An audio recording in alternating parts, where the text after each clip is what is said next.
Hello students, how are you all? I hope you all are fine and taking good care of yourself.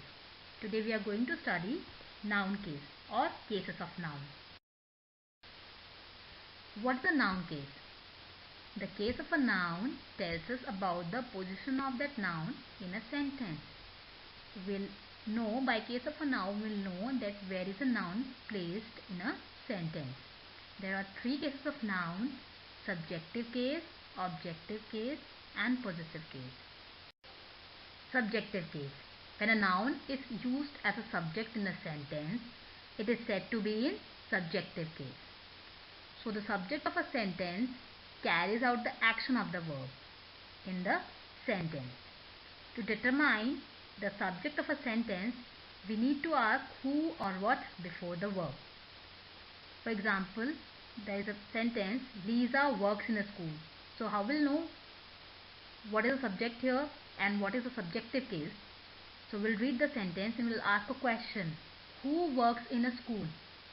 So we'll get the answer Lisa. So Lisa is a subject. As Lisa is doing some action, she is working in a school and it is also answering the question, who works in a school? Lisa. Similarly, the earth revolves around the sun. If we ask the question, what revolves around the sun, we'll get the answer, the earth. And also, the earth is carrying an action of revolving around the sun. So the earth is the subject and it is in subjective case.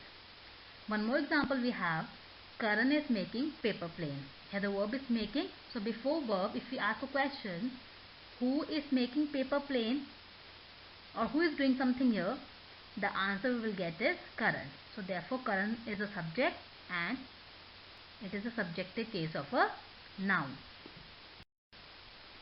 Now comes objective case. When a noun is used as an object in the sentence, the noun is said to be in objective case. Now what is the object of a sentence?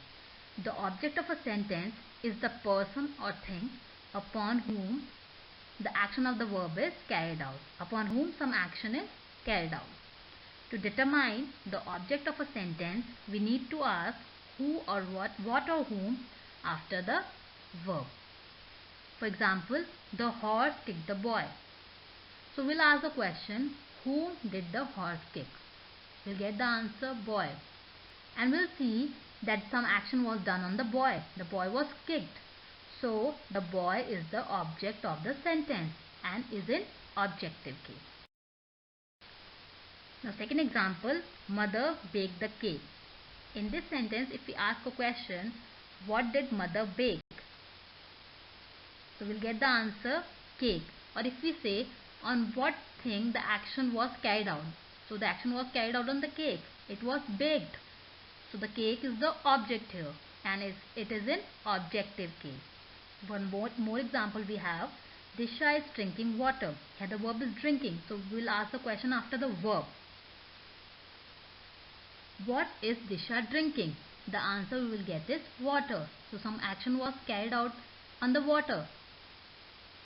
So the water is the object and it is in objective case of a noun.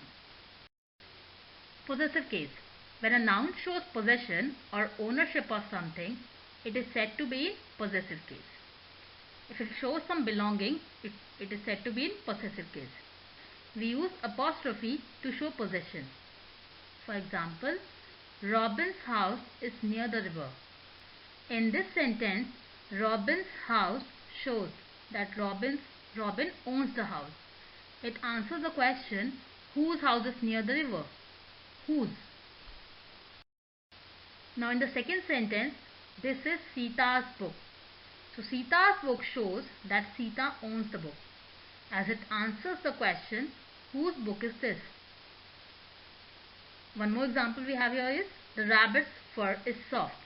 Here if we'll ask the question, whose fur is soft? The answer we will get is rabbit's fur. So therefore rabbit's fur is possessive case of a noun.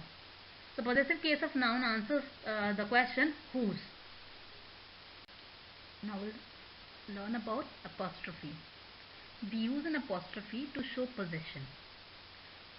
So if we have to add apostrophe to singular noun, if we have to if we have to form the possessive by using a singular noun, we will add apostrophe plus s.